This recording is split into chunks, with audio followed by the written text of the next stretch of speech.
आप देख रहे हैं भारत समाचार, आपके साथ मैं हूं त्रिशला यादव। दो high profile murder case Dhoomanganj में और इल्जाम आया एक इंसान पर, अतीक अहमद।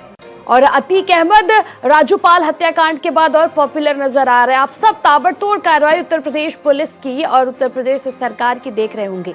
जैसे ही ये हत्याकांड सामने आया, जिस प्रकार से सदन में माहौल गर्म हुआ और ताबड़तोड़ कार्रवाइयां हुई, चाहे वो बुलडोजर की हो चाहे गिरफ्तारी की हो, वो सब जारी है। इस बीच अब पुलिसकर्मियों की भी जो भूमिका है वो संदिग्ध पाई गई है। 8 पुलिसकर्मियों का तबादला इस मामले में हुआ है। वहीं दूसरी ओर अतीक के 2 बेटों जो नाबालिग है, उन्हें अवैध तरीके से पुलिस कस्टडी में रखने पर याचिका दायर किया था। अतीक की पत्नी साइस्ता परवीन ने उस फैसले को भी अब कोर्ट ने सुरक्षित रख लिया है और इस पर सुनवाई होगी। और लगातार जिस प्रकार से अब पीडीए का जो कार्रवाई है वो लगातार जारी है, लगातार बुलडोजर चल रहा है और ये दावा किया जा रहा है कि जल्द से जल्द 8 जो शूटर्स हैं जो इस शूटआउट कांड में शामिल थे उन्हें पकड़ लिया जाएगा। और इन सबके बीच कहीं ना कहीं अलग अलग जो संबंध है वो पाए जा रहे हैं। जो तार है अतीक अहमद के, वो न कि सिर्फ उत्तर प्रदेश के साथ ही साथ आरजेडी के नेता जो बिहार के हैं उनके साथ भी जुड़ रहे हैं। और अब थोड़ी दिनों पहले ही एक और भी खबर सामने आई थी, बहराइच के एक नेता की भी भूमिका संदिग्ध उसमें पाई गई थी, जिन पर इल्जाम था अतीक के बेटे को नेपाल भिजवाने का। और आज भी जिस प्रकार से कार्रवाई इस मामले में हो रही है, सबकी उम्मीदें यही है कि जल्द से जल्द अतीक अहमद के गिरोह को खत्म किया जाए। लेकिन सामने क्या है आप सभी देख रहे हैं। कितने दिन बीत गए लेकिन कहीं ना कहीं सिर्फ 3 इसमें गिरफ्तारी हो पाई है।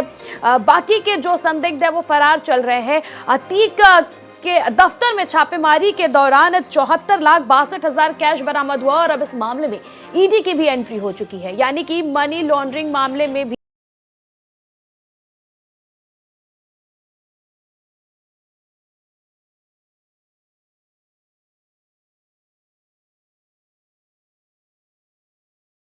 हमारे साथ जुड़ चुके हैं। आप सभी का परिचय मैं आप लोगों से करवा दूं।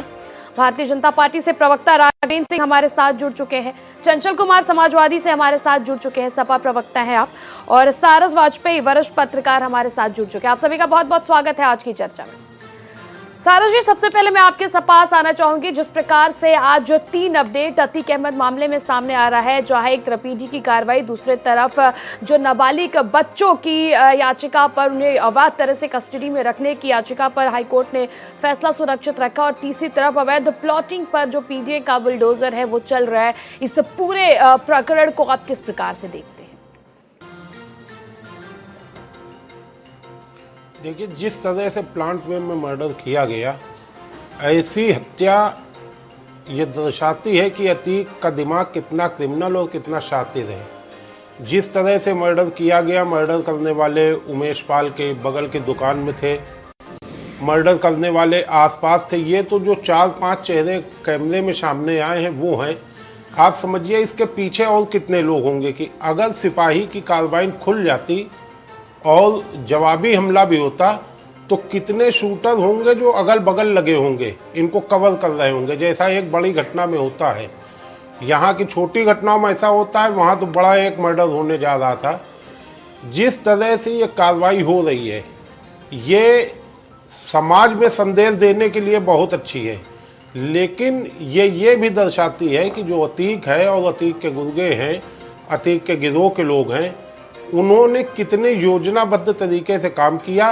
तो जब उन्होंने इस योजनाबद्ध तरीके से काम किया और अब तक पुलिस का उन तक ना पहुंच पाना, ये भी दर्शाता है कि उन लोगों ने आगे भागने का भी प्लान कितना बढ़िया तैयार कर रखा था कि अभी तक पुलिस उन तक पहुंच नहीं पाई है। जो पहले दिन मारा गया या और गिरफ्तारियां हुई हैं, लेकिन उसमें वो कोई नहीं शामिल है जो सामने चेहरे में दिख रहा था, चाहे वो गुड्डू मुस्लिम हो, चाहे जिसको अतीक का बेटा बताया जा रहा वो लोग नहीं दिख रहे। तो लोगों में ये संदेश जा रहा है कि पुलिस तो, सरकार तो एक्शन ले रही है, लेकिन जो वहाँ की पुलिस है उसका मुखबिर तंत्र फेल है कि वो वहां तक पहुंच नहीं पा रहा है। ठीक है हमारे उस साथ, मुखबिर ठीक है तंत्र हम को आपके पास मजबूत आएंगे करके सर। हमारे इन साथ तक राघवेंद्र सिंह पहुंचना जुड़े बहुत भारतीय जरूरी है, जनता तभी पार्टी से। संदेश होगा। राघवेंद्र जी, आज आपने देखा होगा कि 8 पुलिसकर्मियों के तबादले हुए हैं। 8 पुलिसकर्मियों की भूमिका भी इस मामले में संदिग्ध पाई गई है। पूरी तरह से जो जांच है वो डिपेंड है पुलिसकर्मियों पर। जब पुलिसकर्मियों की भूमिका संदिग्ध पाई जा रही है तो ऐसे में आप क्या उम्मीद करते हैं, किस प्रकार से, कितना लंबा ये जांच पड़ताल चलेगा और कब तक वो सारे लोग जो हत्याकांड में शामिल थे वो पकड़े जाएंगे और कितना वक्त लगेगा? तृष्णा जी बिल्कुल सही आप कह रही हैं।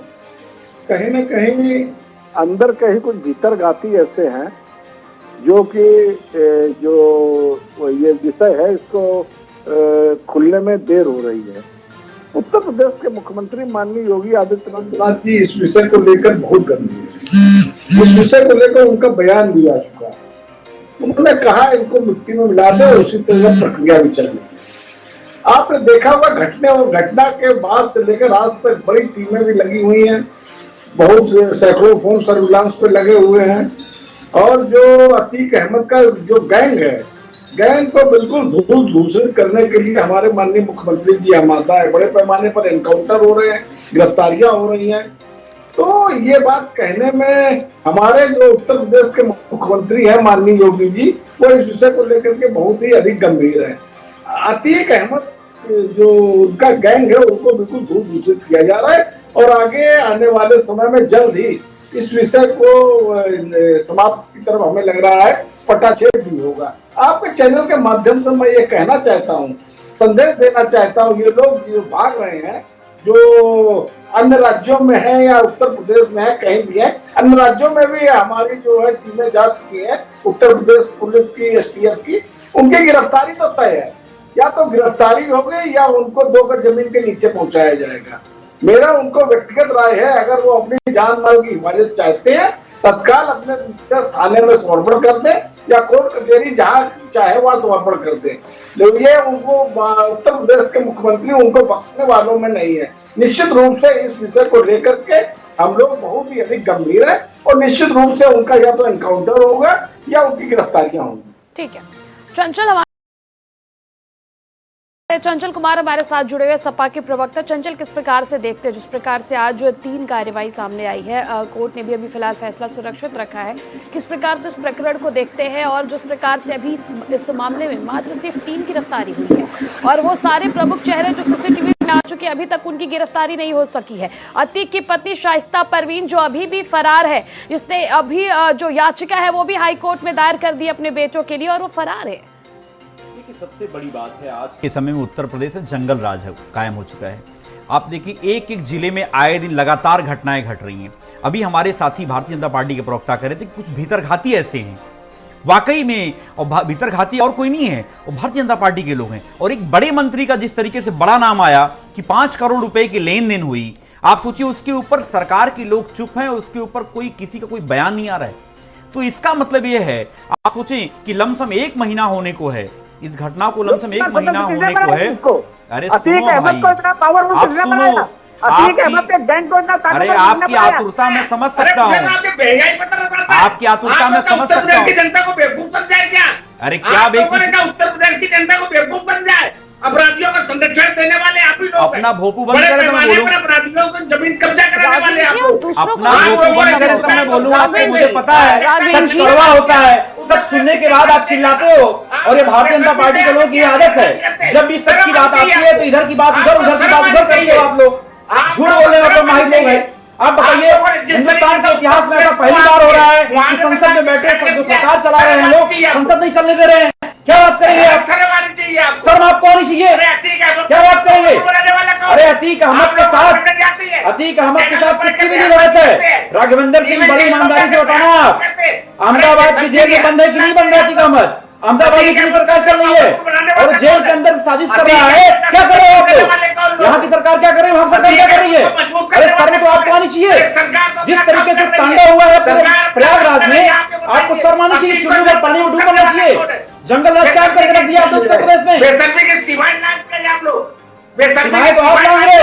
सुनो, पहले सुनने की क्षमता रखो। आप सुनना नहीं चाहते, सुनना नहीं चाहते सच आप। यही तो बात है, जब अपने सच की बात की जाती है तब चिल्लाने लगते हो।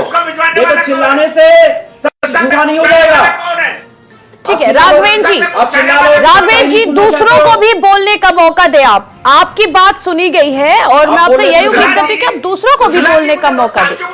आप दूसरों को बोलने का, देखिए मेरी बात सुनिए, हर किसी को अपना पक्ष रखने का पूरा अधिकार है, तो आप उन्हें भी अपना पक्ष रखने दें। हमने आपका पक्ष पूरा सुना, अब आप दूसरे को भी अपना पक्ष रखने का तो मौका दें। इस प्रकार से ना आपको कोई सुन पाएगा ना किसी और को कोई सुन पाएगा। और देखिए एक सेकेंड, इस प्रकार से चिल्ला के आरोप प्रत्यारोप करके इतने कुख्यात अपराधी को नहीं पकड़ा जाएगा। आप बताएं राघवेंद्र जी, कितना वक्त हो चुका, अभी तक क्यों नहीं पता चल पाया कि कहाँ है शाइस्ता परवीन? आखिर क्यों दोनों बेटे कहाँ हैं? अतीक अहमद के दोनों बेटे कहाँ हैं? किसी को पता है? जी हमारी नीति और नियत पे शक नहीं किया जा सकता। आपकी नीति और नियत पे कोई शक नहीं कर रहा है। इवन मेरी बात सुने, प्रशंसा कर रहे हैं बुलडोजर की नीति की। मेरी बात सुने, मेरी बात सुने, हम प्रशंसा कर रहे हैं बुलडोजर की नीति की। पहले आप बात सुनिए, बात सुनना सीखे पहले आप। मजबूत करने का काम किसने किया है? देखिए मेरी बात सुनिए, संरक्षण की बात कोई राजनीतिक पार्टियां ना करे तो बेहतर होगा।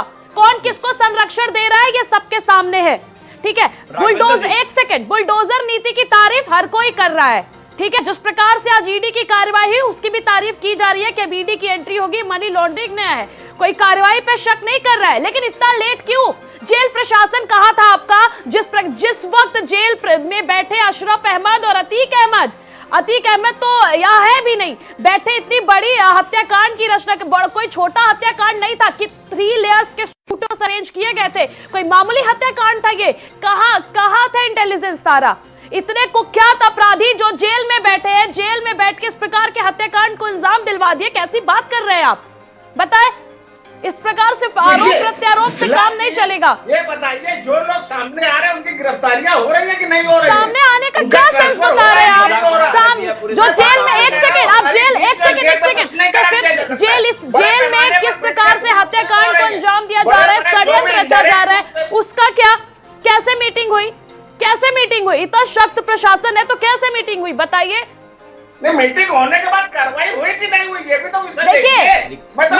सुनिए, अभी आपने खुद एक्सेप्ट किया ना कि मुख्यमंत्री के मंशा पर खुद ये जो 8 पुलिसकर्मी संदिग्ध पाए गए जिनके तबादले हुए हैं, वो खुद मुख्यमंत्री की मंशा पर सवाल खड़े कर रहे हैं, वो खुद उनके कार्य में आगे बाधा बन रहे हैं। अभी आपने खुद उसको एक्सेप्ट किया ना कि कुछ इंटरनल लोग हैं जो उसमें शामिल है। मैंने कहा ना, आस्तीन के साथ उनके खिलाफ भी कार्रवाई हो रही है। हम लोग बख्शने वाले किसी को नहीं है, लेकिन मेरा एक प्रश्न है, इतना मजबूत करने वाले कौन लोग हैं? एक चीज बताओ राघवेंद्र सिंह जी, मेरी बात सुनिए, एक चीज बताना, आप सवाल सुन लो, आप चिल्लाने से मजबूत किसने किया? अरे पहले सुनो तो आप मुझे बताओ, राहिल हसन का नाम जानते हो आप?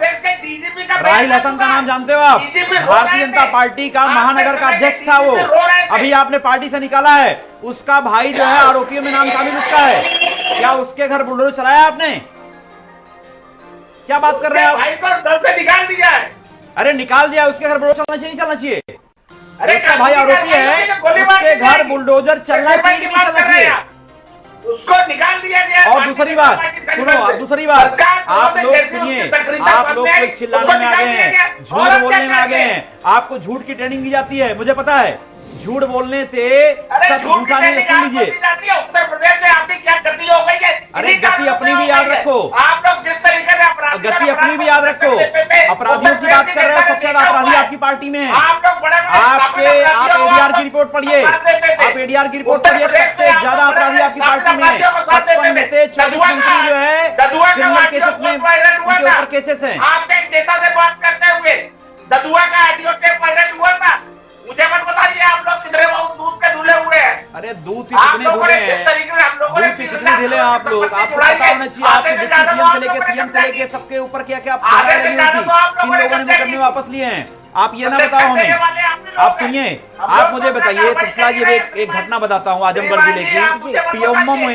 पीएमओ में एक जो है बड़ा अधिकारी जिनके घर सरेआम डकैती हुई 4 से 5 दिन पहले, और आप सोचिए डकैतों के मंसूबे इतने जो है, इतने हौसले उनके बुलंद थे कि पूरे जो है कटिंग करके 3 से 4 घंटे में पूरी डकैती हुई है। और ये क्या बात करेंगे? आज के समय में उत्तर प्रदेश महिला अपराध में नंबर 1 है। आज के समय में उत्तर प्रदेश में कस्टोडियल डेथ में नंबर 1 है। आज सबसे ज्यादा NHRC की नोटिस किसी राज्य को मिली, उत्तर प्रदेश को मिली है। क्या बात करेंगे आप? अरे अभी नहीं लिखी जा रही है। कहाँ हो आप?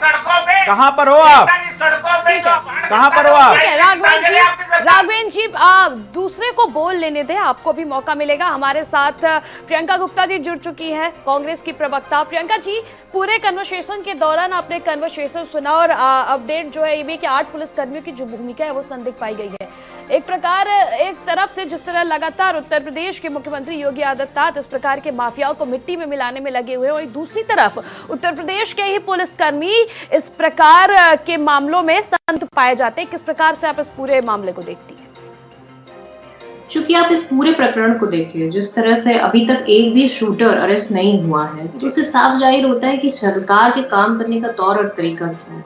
आप देखिए कि एक जेल में बैठा हुआ व्यक्ति, सरकार पूरी तरह फेल है ये पता लगाने में कि वो जेल में बैठकर एक षड्यंत्र रचता है, एक हत्या होती है, उसमें पुलिस वालों की भी जान जाती है, सरेआम दिन दहाड़े गोली चलती है, और बात होती है लॉ एंड ऑर्डर की, बुलडोजर की और इन सब चीजों की। तो आपको नहीं लगता कि कहीं बीजेपी सरकार पूरी तरह से फेल है लॉ एंड ऑर्डर मेंटेन करने में? दिन दहाड़े आपके शहर में हत्या हो रही है और आप कह रहे हैं कि आप लॉ एंड ऑर्डर मेंटेन करे हुए हैं।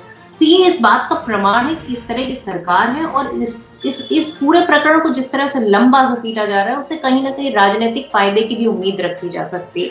आप देखिए जिस तरह से इनके एक मंत्री का नाम उनकी सिस्टर लेती हैं, पर उनके ऊपर क्या कार्रवाई होती है? कोई जांच बिठाई जाती है? कुछ भी होता है? ऐसा कुछ भी नहीं है। तो कहीं ना कहीं भारतीय जनता पार्टी की जो भूमिका है इस पूरे प्रकरण में संदिग्ध है, क्योंकि भारतीय जनता पार्टी जिस तरह से एक निर्णय विहीन स्थिति में दिख रही है, जिस तरह से इस पूरे प्रकरण में एक भी ऑथेंटिक अरेस्टिंग नहीं हुई अभी तक। आप देखिए कि जो लोग कैमरे में दिखाई दे रहे थे वो कहाँ है? जी बिल्कुल बिल्कुल। राघवेंद्र जी, क्या जवाब देंगे आप उस पर? आपने सुना होगा कि अतीक की बहन ने भी ये इल्जाम लगाए थे और कई मंत्रियों के खुलेआम नाम लिए थे। क्या उन पर कोई जांच होगी? आखिर उसने नाम तो लिए, क्या उन पर कोई जांच होगी? और साफ साफ प्रियंका गुप्ता का कहना है कि जिस तरह इस मामले को लंबा घसीटा जा रहा है, इसमें राजनीतिक फायदे के लिए इस मामले को लंबा घसीटा जा रहा है। ये बेवजह का आरोप लगाना मुझे लग रहा उचित नहीं है। इससे राजनीतिक फायदा क्या है? इससे सरकार का नुकसान ही होता है। इस प्रकार की घटनाएं चाहे कोई सरकार हो, उसके माथे पर कलंक होती। कम से कम हमारी सरकार के माथे पर तो कलंक है। हम लोग नजरें नहीं मिला पा रहे, लेकिन हम लोग छोड़ने वालों में नहीं है। हम लोग अतीक गैंग को पूरा नाबूद करके मानेंगे। उत्तर प्रदेश का बयान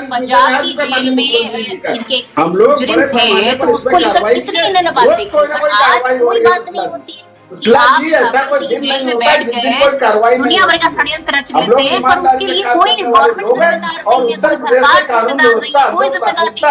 आज सवाल नहीं पूछे जा रहे नीति के तहत हम लोग काम कर रहे हैं। कैसे जेल के अंदर एक षड्यंत्र रचा गया? छोड़े जाएंगे। आपका पूरा सिस्टम फेल है।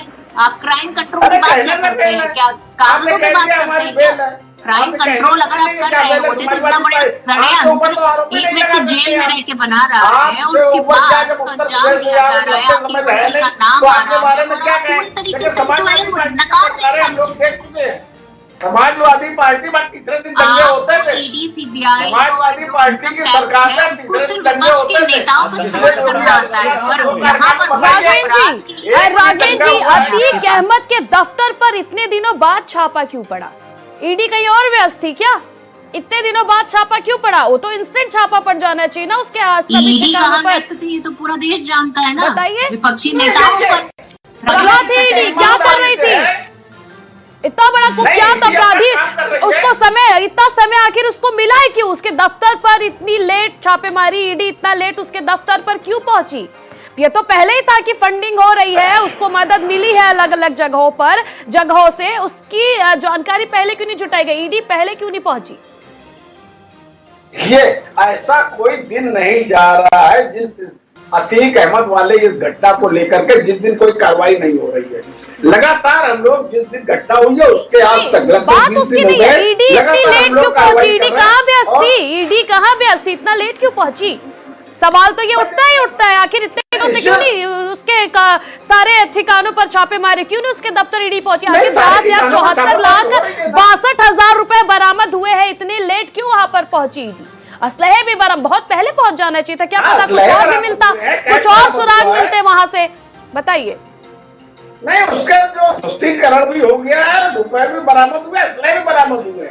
हम लोगों की नीयत बिल्कुल साफ है। उत्तर आपकी प्रदेश नियत पे कोई सवाल नहीं खड़ा कर रहा है, सरकार मुख्यमंत्री की नियत पे तो कोई सवाल नहीं खड़ा कर रहा है। जिस प्रकार से कार्यवाही हो रही है, देखिए, मुख्यमंत्री की नियत पे कोई सवाल नहीं खड़ा है। सवाल यहाँ पर खड़े हो रहे हैं कि ईडी इतनी लेट क्यों पहुंची, और तमाम ऐसी चीजें हैं, जैसे 8 पुलिसकर्मी संदिग्ध पाए गए हैं। आप खुद देखिए ना, सवाल सिस्टम पे खड़ा हो रहा है, आखिर इतना लेट क्यों लग रहा है? नहीं तसला जी, मैंने बताया ना, आपने 8 पुलिसकर्मियों वाली बात कही, मैंने निर्विकार भाव से स्वीकार किया। उसमें हमने जो मेरी तरफ से जो कमियां हैं उसको मैंने स्वीकार किया। आस्तीन में साफ है, राघवेंद्र इसमें मैंने ये थोड़ी ना कहा है कि हमारे बिल्कुल ठीक है, जो चंचल व्यवस्था है, राघवेंद्र जी, दुरुस्त है। मैंने बताया आस्तीन के साफ। ठीक है, राघवेंद्र जी हमारे साथ सपा के भी प्रवक्ता है चंचल जी। राघवेंद्र जी सुन लीजिए, सत्ता में कम से कम विपक्ष की आवाज को भी सुनने की कोशिश करिए आप, और थोड़ा सा आदत डालिए, सुनना भी आदत डालिए, क्योंकि आप लोग बोलते ज्यादा हो। सुन लीजिए, बोलने का अधिकार नहीं है आपको। अरे सुन तो लीजिए महाराज जी, कहाँ बोलने दे रहे हैं आप, कहाँ बोलने दे ठीक रहे है हैं? राघवेंद्र जी, एक सेकंड, चंचल जी, राघवेंद्र जी में प्रियंका गुप्ता ने क्या गलत सवाल, राघवेंद्र जी मेरी बात सुनिए, प्रियंका गुप्ता ने क्या गलत सवाल किए? उन्होंने तो साफ साफ पूछा, जब अतीक अहमद की बहन ने ये कहा, कई मंत्रियों के खुलेआम उसने प्रेस कॉन्फ्रेंस में नाम लिए, उन मंत्रियों पर जांच कब बैठेगी, क्या गलत सवाल पूछा? बात करी, पर उसके बावजूद भी सरकार के कान में जूं नहीं रेंग रहा है, क्योंकि बताइए। सरकार नहीं चाहती है ना, वो सरकार की छवि ऐसी हो गई, बस दिखावे की छवि है, और अंदरूनी इस सरकार में जो भ्रष्टाचार चल रहा है उसका कोई ठीक है, प्रियंका जी, वो बताइए पैसे सवाल कहाँ हुआ, बताइए ना। नहीं देखिए तसला जी, हमारी सरकार की नीति और नियत पर प्रश्न नहीं खड़ा किया जा सकता है। हम लोग ईमानदारी से काम करने वाले हाँ, लोग जो हैं, प्रश्न और खड़ा ठीक करेगा है, उसके हमारी वहाँ घटना पे हम लोग ईमानदारी से काम उसके करें। वहाँ ईडी भेज दीजिएगा, उसके वहाँ इनकम टैक्स डिपार्टमेंट भेज दीजिएगा। आपकी नीति और नियत पर शक जो करेगा, जो आवाज उठाएगा, उसका दमन करने का आपको पूरा आपने अधिकार बना रखा। राघवेंद्र जी, आप जिस तरह से एजेंसियों का इस्तेमाल कर रहे हैं अपने प्रतिद्वंदियों को हटाने के लिए रास्ते से, वो पूरा देश देख रहा है। पर आपको क्या लगता है कि देश समझ रहा है कि आप किस तरह की पॉलिटिक्स कर रहे हैं? आप चाहते हैं कि विपक्ष विहीन पॉलिटिक्स हो जाए, आप चाहते हैं कि विपक्ष के सारे नेताओं को बोलने ना दिया जाए, चाहे वो संसद हो चाहे वो सड़क हो। आप हर चीज पर तानाशाही कर रहे हैं, ऐसे चलेगा? ये लोकतंत्र है, और आप लोकतंत्र के जिस तरह से हनन कर रहे हैं वो साफ साफ पूरा देश देख रहा है। आप विपक्ष के नेताओं को ठीक है चंचल, ठीक है राघवेंद्र जी, प्रियंका जी आपके पास आएंगे। चंचल जी, जिस प्रकार से प्रियंका गुप्ता ने एक सवाल खड़े किए हैं कि इस प्रकरण में विलंब इसलिए किया जा रहा है, इसका राजनीतिक लाभ उठाने के लिए, और सबसे बड़ा सवाल में इनको जिस चीज से फायदा होता है, जैसे किसी विशेष जाति के लोगों को इनको विशेष फायदा होता है, किस प्रकरण को और बढ़ा। बिल्कुल बिल्कुल चंचल जी, किस प्रकार से आप इसको देखते हैं, और इतना विलंब आखिर क्यों? इतना कुख्यात अपराधी और उसके शूटरों पर कार्रवाई करने में इतना विलंब क्यों? ईडी इतनी देर से आखिर क्यों पहुंची अतीक के ठिकाने पे, अतीक के दफ्तर में? लेकिन राघवेंद्र जी बहुत अच्छे प्रवक्ता हैं, बहुत अच्छा बोलते हैं, लेकिन एक इन्होंने बात स्टार्टिंग में करी, बड़ी साफगोई से कहा भी कि हमें आज आंख नहीं मिला पा रहे हैं हम लोग, आज भी शर्म आ रही है, तो इन्होंने अभी जिक्र किया अपनी बातों में। मैं इन्हीं बातों में कहना चाहता हूं, इन्होंने कहा कि भीतरघाती कुछ ऐसे हैं। वाकई राघवेंद्र जी खुल के बोल दीजिए, कुछ भीतरघाती आपके पार्टी में मंत्री बने बैठे हैं, उनका नाम सामने आ रहा है, लेकिन सरकार के लोग उन्हें बचा रहे हैं। क्योंकि ये सारा का सारा मसला आप सोचिए, अगर भाजपा सरकार के कुछ कार्यकर्ता उसमें संलिप्त नहीं होते तो ये मामला अब तक सारा का सारा खुलासा हो गया होता। 1 महीना होने को है, आप सोचिए, सरेआम वीडियो क्या नाम रिकॉर्डिंग है, सारे सीसीटीवी फुटेज है, उसके बाद भी अभी एक भी शूटर नहीं पकड़ा गया। और आप जो है सबके घर गिराए पड़े हैं, घर गिराने से सारा हल नहीं निकल जाएगा। मैंने आपसे सवाल पूछा कि राहिल हसन का भाई सरेआम आरोपी है, क्या उसके घर पे आपने बुलडोजर चलाया? लेकिन आपके बुलडोजर की आंखें हैं, वो देखती हैं कि कौन आपकी पार्टी का है कि नहीं है, वो आपके समाज का है कि नहीं है, कौन से धर्म का है, कौन से जाति का है। वो बुलडोजर की 2 आंखें हैं, वो आपने वो दिखाया है। पूरे प्रदेश में ऐसी कार्रवाइयां होती हैं। मैं आप चंचल जी एक सेकंड एक जवाब मुझे, ठीक, एक जवाब मिल जाने दीजिए, मैं आपको मैं अपनी बात कर लूं, फिर मामला उलझ जाएगा। मैं ये कह रहा हूं, क्या आप यही कार्रवाई, आप सोचिए हिंदुस्तान के इतिहास में एक और उन्नाव के एक विधायक थे, उन्होंने सोचिए एक महिला के साथ घटना घटती है, महिला के रिलेशन में कई लोगों की हत्या करा दी जाती है, सरेआम सुसाइड हो जाता है, एक्सीडेंट होता है, वकील भी जो है एक तरीके से जो है बेचारा अधमरा अस्पताल में भर्ती हुआ पड़ा था काफी दिनों तक। लेकिन क्या बुलडोजर आपका वहां चला? नहीं चलाते हो आप। दूसरा उदाहरण आपका टेनी मिश्रा का है, क्या एक बिगड़ैल लड़के ने सरेआम किसानों के ऊपर गाड़ी चढ़ा दी, क्या बुलडोजर आपका चला वहां पे? लेकिन आपके बुलडोजर की जो आंखें हैं वो देखती हैं कौन से जाति का, कौन से समाज का, कौन से धर्म का है, या आपकी पार्टी का है कि नहीं है। तो ये कम से कम सरकार को ये नैरेटिव जो सेट करता है कि ये नहीं करना चाहिए, दूसरा सवाल यह है, आपने ये कहा कि जो है क्या राजनीति कर रही है।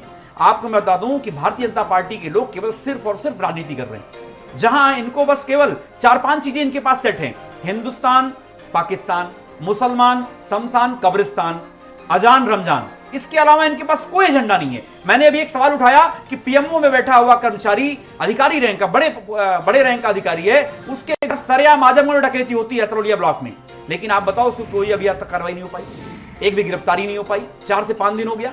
लेकिन भारतीय जनता पार्टी के लोग केवल जो है जुमलेबाजी पेश करने में आ गए हैं। जो आपका अभी अतीक मैटर है, मुख्तार मैटर, 2-3 मैटर को छोड़कर के कोई कार्रवाई नहीं हो रही है। अभी देखिए, आए दिन कोई ऐसा जिला नहीं है जहां पर लगातार हत्याएं नहीं हो रही हो, बलात्कार के केस ना आ रहा हो, महिला उत्पीड़न ना हो रहा हो, लेकिन कोई कार्रवाई हो रही है क्या? अभी आप थाने चले जाओ, बगैर पैसे की आपकी सुनवाई नहीं है। और हम लोगों ने, अगर आपको याद होगा, वुमेन पावर लाइन 1090 थी, इतनी सशक्त पावर लाइन थी, कम से कम महिला अपने को फोन करती थी, कोई घटना घटती थी तो सुनवाई होती थी। आज वो बस से बदतर हालात में चल रही है। डायल 100 आज भ्रष्टाचार का बहुत बड़ा अड्डा हो चुका है। तो भारतीय जनता पार्टी के लोग कुछ करने के बजाय केवल सारे के सारे डिपार्टमेंट आज के समय में लूट खसूट का काम कर रही है। अभी इन्हीं के मंत्री लोग बयान देते हैं, लेकिन उसके ऊपर कोई कार्रवाई नहीं होती है। अभी इनके एक मंत्री, आपको याद होगा कि मंत्री धरने में बैठा तब जाके एफआईआर लिखी गई थी। तो जाति देख के काम हो रहा है। ठीक है राघवेन जी, मुझे सीधा जवाब चाहिए। एक जवाब आपसे चाहिए कि जिस प्रकार से राहिल हसन के भाई पर इल्जाम आया, उन्हें पार्टी से निकाल दिया गया, उनके घर पर क्या बुलडोजर चलेगा? राहिल हसन के भाई के मकान पे बुलडोजर भी चल चुका है और पार्टी से निकाला भी जा चुका है। राहिल हसन के मकान पे बुलडोजर कब चला है राघवेन जी, जरा आप बताएं, जरा दर्शकों को बताएं। 2 दिन पहले वो गिराया जा चुका है। अच्छा, राघवेन जी का रातों चुपके से तो नहीं गिरा दिया गया उनका भाई है कि गिराया घर चला कि नहीं चला? भाई का मकान गिराया गया, राहिल हसन उसी में रहता था। राहिल हसन उसी में रहता था। राहिल हसन का एक अलग से कमरा था, वो मकान गिरा दिया गया है। वो मकान गिराया जा चुका है और राहिल हसन के भाई को भारतीय जनता पार्टी से निकाला भी जा चुका है। अब दूसरी बात मैं ये कह रहा हूँ, लोग अपने ये कोई गुप्त कार्रवाई थी क्या? अतीक अहमद का हमारी पार्टी में आप आरोप लगाते हो हमारे ऊपर, आप हमें बताओ ना।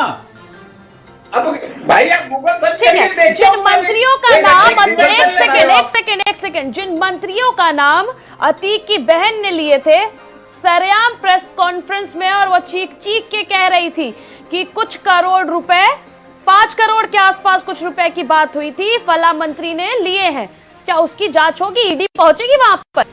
बताइए। नहीं, देखिए, ईडी को फुर्सत तो मिलनी चाहिए, ईडी को फुर्सत मिली कहाँ है? सामान्य इलेक्शन है वहाँ हमारे मुख्यमंत्री जी के ऊपर आरोप लगा दे। आप देखिए, ये सब अडरगल बयानबाजी है, ये सब जो है देशबंदी का काम अडानी होता जी है। के ऊपर इसला जी ये सब देशबंदी करते हैं, किसी के ऊपर आरोप लगा दीजिए, बड़े पर उनकी शेल कंपनी के बारे में आज ऐसा नहीं है। इसला जी, राघवेन जी, आपको नहीं लगता कि इस मामले में बहुत विलंब हो रहा है? इस मामले में अभी तक एटलीस्ट जो साफ सीसीटीवी फुटेज में शूटर्स देखे, उनकी गिरफ्तारी हो जानी चाहिए थी। सही कह रहे हैं, गिरफ्तारी हो जानी चाहिए था, लेकिन हो जाएगी गिरफ्तारी, या तो गिरफ्तारी शाइस्ता परवीन फरार है और फरार होकर याचिका डाल दी अपने बेटों के लिए। आप बताएं। नहीं, ठीक कह रही हैं आप। देखिए, ये घटनाक्रम है, इसमें थोड़ा विलंब भी हो जाता है कभी कभी। उसमें ये बात मैं फिर कह रहा हूँ, इसला जी, हमारी नीति पर और नियत पर तो कम से कम प्रश्न चिन्ह नहीं खड़ा किया जा सकता है। मुख्यमंत्री की नियत पे सवाल नहीं खड़े कर रही हूँ मैं राघवेन जी, मैं बात पूरे प्रकरण की कर रही हूँ, मैं बात उसकी कर रही हूँ जो लॉजिकल है, जो लॉजिक की बात है। इस प्रकार से अगर किसी और का नाम लिया जाए सरेआम, जिस प्रकार से अतीक अहमद की बहन ने नाम लिया, अब तक जांच तो बैठ जानी चाहिए थी ना। जब भूमिका संदिग्ध पाई गई, कुछ तो जांच करवाई, या फिर बाहर कहना भी तो चाहिए था कि ठीक है, इस पे जांच करवाएंगे, हम जानेंगे कौन इस पर संलिप्त पाया गया है। अब बात संरक्षण की कर रहे थे ना कि और ये बात सच है कि पिछली सरकारों ने और तमाम सरकारों ने कोई इससे अछूता नहीं है, इस प्रकार के माफियाओं को संरक्षण दिया गया है। आखिर एक वक्त अतीक अहमद सदन में बैठता था, माननीय बनके वो सदन में बैठता था, बढ़ावा उसको तभी मिला, मैं इस बात से इनकार नहीं कर रही हूँ, लेकिन इस प्रकार के इस वक्त के जिन माननीयों पर सवाल उठा है, उन पर जांच कब? सवाल तो ये है, बताए राघवेन जी। नहीं, देखिए, अब मुझे समाजवादी पार्टी की सरकार याद है, मैं उस पे आ रहा हूँ। आप मेरी बात का जवाब दे दें। आप देखिए, आरोप प्रत्यारोप ना करें। आरोप प्रत्यारोप करने के लिए आपके पास एक सेकंड, तमाम स्टेज है आपके पास। आरोप प्रत्यारोप करने के लिए तमाम चुनावी रैलियां होती है, आप वहां करिएगा। आप यह बातों का जवाब दें ताकि हमारे दर्शक इस चीज को समझ पाए। हर किसी को इंतजार है अतीक अहमद के जो गुर्गे हैं, जिन्होंने उमेश पाल हत्याकांड को अंजाम दिया है, जिन्होंने प्रदेश में दहशत फैलाई, उनकी गिरफ्तारी का, उस पर कठोर कार्रवाई का। बताएं। निश्चित रूप से कठोर कार्रवाई की तरफ ये उसी दिशा में हमारे लोगों के काम करने का तरीका आगे बढ़ रहा है। हमारी नीयत पर शक मत करिए, जल्दी ही जिस प्रकार से अतीक अहमद माननीय, मेरी बात सुने, फिर से मैं रिपीट कर देती हूँ, शायद आप सुन नहीं पाए, शायद आप सुन नहीं पाए, मेरी बात सुनिए। जिस प्रकार से अतीक अहमद माननीय बन के सदन में बैठा था और मजबूत हो रहा था, उसी प्रकार से जिन माननीयों का नाम अतीक अहमद की बहन ने लिया, मैं नहीं कहती उसने सही कहा है, बस मैं ये कह रही हूँ उसने नाम तो लिया, तो क्या उनपे भी जांच होनी चाहिए कि नहीं? आप बस इतना बताएं।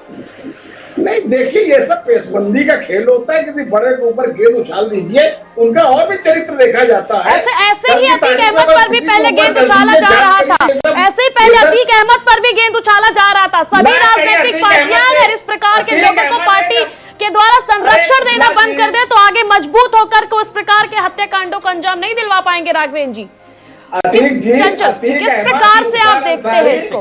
ठीक है राघवेंद्र जी, रुकिए। चंचल जी, किस प्रकार से आप इसको देखते हैं? साफ जी। देखिए, सबसे पहली बात तो मैं एकदम स्पष्ट, सारा का सारा खेल एकदम खुला हुआ है। आप अतीक अहमद कौन सी जेल में बंद है? अहमदाबाद में। अहमदाबाद में सरकार है बीजेपी की।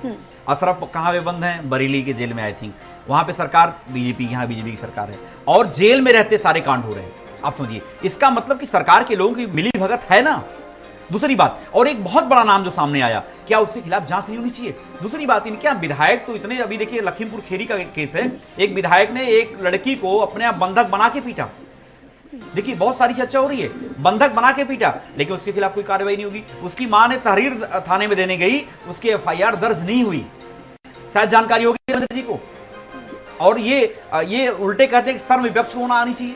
अरे, भारतीय जनता पार्टी के लोगों को शर्म आनी चाहिए। और आप देखिए, मैं आपको याद दिलाता हूं, ये वही पार्टी है जो बलात्कारियों का सम्मान करने वाले लोग हैं। अभी आपको याद होगा, कर्नाटका के अंदर एक विधायक ने सरेआम उसके यहां जो घूस लेते पकड़ा गया, उससे एक ठिकाने पे छापा पड़ा, 6 करोड़ रुपए बरामद हुए और वहां ईडी सीबीआई नहीं पहुंच रही है।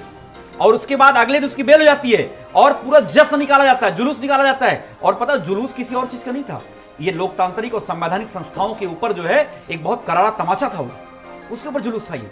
और आज के समय में आप देखें, आपको याद होगा जिस तरीके से रावण था ना, सारी के सारी व्यवस्थाओं को कैप्चर कर लिया था, उसी तरीके से ये सरकार जो वर्तमान उत्तर प्रदेश और बीजेपी वहां पे केंद्र में सरकार जो है, ये सारी की सारी हमारी लोकतांत्रिक और संवैधानिक संस्थाओं को कैप्चर कर ली है।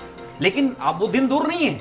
आपको याद होगा, रावण ने बहुत सारी व्यवस्थाओं को कैप्चर कर लिया था। सेम उसी तरीके से भारतीय जनता पार्टी के लोग, आज ईडी हो, चाहे सीबीआई हो, चाहे कोई भी हमारी जो है जांच एजेंसियां हैं, चाहे वो हमारी संवैधानिक संस्थाएं कोई भी हो, उसका दुरुपयोग हो रहा है। मैं पूछना चाहता हूं, अगर आपको याद होगा, गिरिराज सिंह का एक केस था, घर में चोरी हुई, करोड़ों रुपए निकले और उन्होंने कहा मेरे घर में केवल 50,000 चोरी हुई थी। चोर कहा मैं तो 1 करोड़ रुपए लेके 1.5 करोड़ रुपए लेके आ गया हूं, ये मिला नहीं घर से।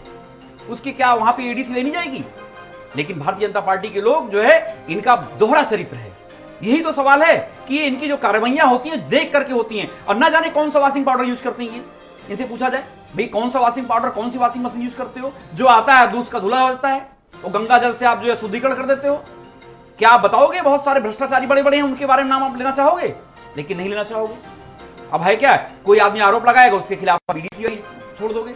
लेकिन अब याद रखो, सदा न रहा है जमाना किसी का, याद रखो इस गाने को। समय आएगा, और आप जो हमेशा कहते हो ना, क्या हालत हो गई है, चुनाव हारने की बात करते हो, चुनाव आप भी कई बार हारे हो, इस बात को मत भूलो। 2002 हारे हो, 2004 हारे हो, 2007 हारे हो, 2012 हारे हो, आप ध्यान करिए, 5 चुनाव आप भी हारे हो। अरे आप बयान की बात कर रहे हो, आप चिन्मय्या स्वामी का याद है? भेजू क्या वीडियो, मेरे पास पड़ी हुई है, अभी भेजू आपके पास। बताया था कि नहीं बताया था? अरे क्या बात करेंगे अभी, आप सोचो, आप वही पार्टी है ना, बलात्कारियों को अच्छे संस्कार के लिए छोड़ दिया जाता है और बकायदा उनका सम्मान समारोह किया जाता है। अरे शर्म आनी चाहिए आप लोगों को। आज उत्तर प्रदेश महिला अपराध में नंबर 1 है कि नहीं है राजेंद्र जी? नंबर 1 है कि नहीं, मुझे बताइए। आज कस्टोडियल में नंबर 1 है कि नहीं है? आपको याद होगा, गोरखपुर के अंदर एक व्यापारी की हत्या हो गई थी, किस तरीके से पुलिस डिपार्टमेंट के लोग जो उसकी लाश को लेकर घूम रहे थे, याद है? कब से बता दीजिए मुलायम सिंह यादव का बयान था। अरे आदरणीय नेताजी के बारे में आपकी बोलने की हैसियत है, क्या बात करेंगे आप क्या बात करेंगे? मैंने बताया तो अभी, मैंने आपको बताया तो अभी, हमने बताया आपके पार्टी के बड़े बड़े चेहरे हैं, नाम लिया मैंने अभी, भेजू का वीडियो आपके पास। आपकी पार्टी का सबसे बड़ा चेहरा है, आपकी पार्टी का सबसे बड़ा चेहरा है, वो बलात्कार को स्थापित कर रहा है। कौन? बलात्कार को सही बना रहा है। अरे अपनी पार्टी में देखो आप, आए दिन घटनाएं घट रही हैं। मैंने अभी आपसे सवाल पूछा, एक महिला को बंधक बना के सरेआम पीटा गया, उसके बारे में क्या बोलेंगे आप? उसके बारे में क्या बोलेंगे आप? उत्तर प्रदेश को है कौन जवाब आपके पास? आज उत्तर प्रदेश में जंगल राज कायम है, ऐसा कोई जिला नहीं है जहां आए दिन हत्याएं न हो रही हूं। सरकार में हम लोगों ने देखा आए दिन हत्याएं न हो रही हूं। इस तरीके का माफिया राज कायम होता था। अरे माफिया राज आज के समय में आप अपने आप एडीआर की रिपोर्ट पढ़िए, एनसीआरबी का डेटा लेके बैठिए, तब बात करिए। ठीक है, ठीक है, ठीक है। आप क्या बड़े बड़े माफिया नहीं है? ठीक है, राघवेंद्र जी, चंचल जी, हमारे साथ वरिष्ठ पत्रकार सारस वाजपेयी जी जुड़े हुए हैं। सारस जी, आपने देखा कि जिस प्रकार से ये आरोप प्रत्यारोप का दौर चलता है, कोई भी बड़ा घटनाक्रम होता है, जांच होती है और कोई भी कंक्लूजन सीधा सीधा सामने नहीं आता है। बात अभी हो रही थी संरक्षण देने की माफियाओं के। आपने देखा होगा कि जब अतीक की बहन ने प्रेस कॉन्फ्रेंस किया तो तमाम नाम उसने भी खुलेआम लिए थे। जिस प्रकार से अतीक अहमद एक वक्त पे माननीय बैठ बनकर एक सदन में बैठा हुआ था, उसी प्रकार से उसकी बहन ने इल्जाम लगाया कि तमाम ऐसे माननीय हैं जो साथ दे रहे हैं। किस प्रकार से पूरे वाकया को देखते हैं? और मुझे लगता है उस वक्त आप काफी सक्रिय भी थे उस वक्त पत्रकारिता में जब अतीक अहमद सदन में बैठा हुआ था। सरस जी, देखिए, जो आरोप लगाए जा रहे हैं वो एक सरकार में होने के नाते जिम्मेदारी बनती है, अगर किसी के खिलाफ कोई आरोप लगाया जाता है तो उसकी जांच तो कराने का आदेश दिया ही जाता है। जांच में आप कुछ भी हो जाए, जो है वो सामने आना चाहिए। अगर कोई एक क्रिमिनल भी आरोप लगाता है कि फला पुलिसकर्मी ने या फला नेता ने हमारे साथ ये किया है, तो उसकी जांच कराने की जिम्मेदारी सरकार की है।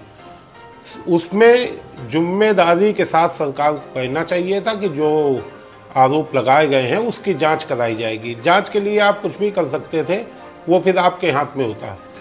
रही अतीक के, जब अतीक अहमद सांसद थे या उसके पहले उनको जब अतीक चकिया के नाम से पूरा प्रदेश जानता था, तब भी होड़ मची रहती थी वोट लेने की। तो उसका कुछ प्रभाव तब के इलाहाबाद में प्रभाव जरूर होगा, तभी हर दल का आदमी इस प्रयास में रहता था कि अतीक चकिया उसके साथ रहे। नतीजा ये रहा, वोट लेने के बदले उसको फिर ज़्यादा महत्व दे दिया गया और टिकट दे के वो सदन तक पहुंच गया। अशरफ जिसकी बात हो रही है, अशरफ भी विधानसभा तक पहुंचा। तो शुरुआत में ही जब वोट लेने की राजनीति चलती है, अगर उस पर तभी जो जिम्मेदार नेता हैं वो समझ ले ऐसे लोगों को हम दूर ही रखेंगे, जीतने के लिए ऐसे लोगों का पर्दे के पीछे से मदद नहीं लेंगे। अगर ऐसा हो तो अतीक चकिया आज ये हिम्मत ना पड़ती कि वो इतना प्रभावशाली हो गया कि गुजरात में जेल में रहकर वो इतने योजनाबद्ध तरीके से मर्डर करने और मर्डर करने के बाद जो मर्डर करने वाले हैं उनको छुपाने की योजना बना सके। अब जैसा अभी एक साथी बोल रहे थे जो वहाँ पे बैठे हैं, उन्होंने कहा कि एक्शन की बात ठीक है। जब अतीक का नाम सामने आया था, सरकार को अगर कुछ करना था तो जिस तरह से यहाँ बांदा जेल में मुख्तार अंसारी के बेटे और उनकी बहू एक कमरे में पकड़े गए जेल के अंदर, तुरंत जेल अधिकारी हटाए गए, निलंबित हुआ, कुछ जेल भेजे गए, सबके खिलाफ मुकदमा हुआ। ऐसी ही कार्रवाई गुजरात में उतनी ही तेजी से करके दूसरे ही दिन दिखनी चाहिए थी कि अगर गुजरात की जेल में इस तरह से प्लानिंग की गई है या बरेली की जेल में प्लानिंग की गई है तो वहाँ के जेल अधिकारियों पर एक्शन होना चाहिए। अगर इस तरह के एक्शन हो जाएं तो जेल में ऐसा नहीं है कि जब उन्होंने प्लान किया होगा तो वहाँ के जेल कर्मियों को नहीं पता होगा, वहाँ के जो संबंधित जेल जहाँ पे पड़ती चौकी इंचार्ज वहाँ तक सूचना नहीं आ गई। रही बात उन तक ना पहुँचने की, जैसी राघवेंद्र सिंह जी बात कर रहे थे कि सर्विलांस लगा है ये वो, वहाँ तक ना पहुँचने का मुख्य कारण ये है कि पुलिस अब अपनी पुलिसिंग से हट चुकी है। जो पहले पुलिस का मुखबिर तंत्र होता था, वो मुखबिर तंत्र को पुलिस ने अपना कारखास बना लिया है। और पुलिस आके बैठ गई है एसटीएफ की नजर में आके कि हम सर्विलांस के सहारे पहुंच लेंगे।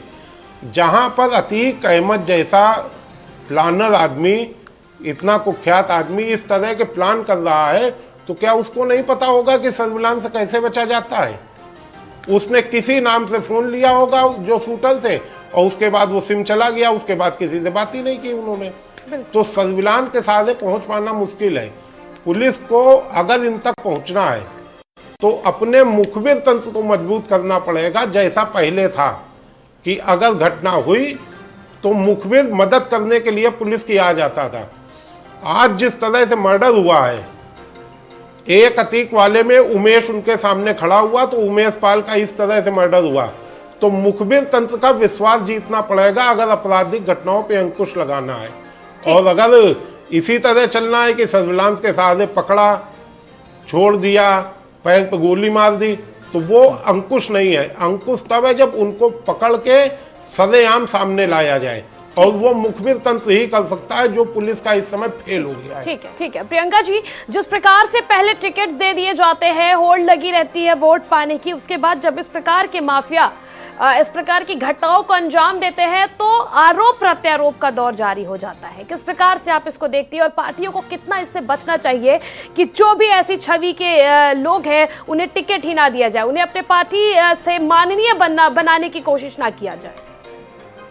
देखिए कि जिस तरह से एक नया चलन आया है कि जैसे कोई अगर अपराधी है, किसी के ऊपर जो है किसी तरह के कोई अपराध का मामला चल रहा है, तो वो अगर भारतीय जनता पार्टी के वॉशिंग पाउडर में जाके धुल लेता है अपने आप को, तो वो अपराध मुक्त हो जाता है। इसके कई केसेस सामने आएंगे, आप चाहे महाराष्ट्र ले लीजिए, चाहे बंगाल ले लीजिए, और चाहे राजस्थान ले लीजिए, हर जगह आपको, मध्य प्रदेश ले लीजिए, हर जगह आपको ये देखने को मिलेगा कि इनकी पार्टी में जाने से लोगों के दाग धुल जाते हैं। तो ये तो एक बात आप कर रही हैं कि किसी अपराधी को टिकट देने की, ये तो अपराधी को अपनी पार्टी में लाते हैं, उसके बाद उसके दाग में धुल देते हैं, उसके अपराध समाप्त कर देते हैं। तो भारतीय जनता पार्टी के खाने के दांत और दिखाने के कुछ और दांत हैं।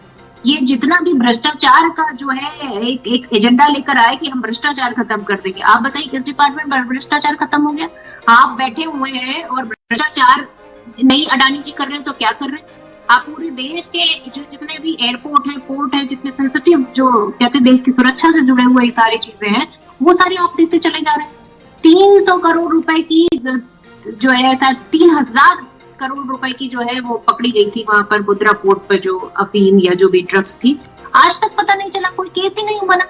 तो आप ये बताइए कि इस तरह की चीजें लगातार देश में होती चली जा रही हैं और कोई सवाल नहीं पूछ सकता आपसे। बिल्कुल, आपसे जो सवाल पूछेगा उसको आप जेल भेज देंगे। ये हालत बिल्कुल यही नीति इस वक्त देखने को मिल रही है, और कुख्यात अपराधियों पर शिकंजा कसने में देरी हो रही है, पूरा प्रदेश देख रहा है। चंचल जी, एक शॉर्ट पे कमेंट मैं आपसे चाहूंगी। देखिए, इसके बारे में तो हम लोग बोल ही चुके हैं। एक मैं छोटी सी देना चाहता हूँ, हिंदुस्तान पेपर में आज कटिंग है। अर्धसैन्य बल छोड़ने वालों की संख्या ने चिंता बढ़ाई। 50 पिछले 5 वर्षों में 50,000 से अधिक अर्धसैन्य बलों ने नौकरी छोड़ी है। ये बहुत चिंता का विषय, बहुत गंभीर विषय है। और इसमें इशू क्या है कि देखिए, साफ साफ लिखा, नाम न छपने की शर्त पर कमांडेंट ने, स्तर के अधिकारी ने बताया कि जवानों की संख्या लगातार कम हो रही है और 100 दिन की छुट्टी दे पाना संभव नहीं है, और साथ ही रोटेशन की नीति जो है कठोरता से पालन नहीं हो पा रहा है। सोचिए, आज जो हमारी सेना है, जिस तरीके से अग्निवीर लेके आएंगे, ये इतना लोगों में, मतलब इतनी लोग संकोच में हैं कि हमारी नौकरी बचेगी नहीं बचेगी इन फ्यूचर। आज सोचिए, एक डिपार्टमेंट की हम बात करें तो सारे के सारे डिपार्टमेंट में इस तरीके से लोगों के अंदर डर का माहौल है, नौकरियां जा रही लोगों की।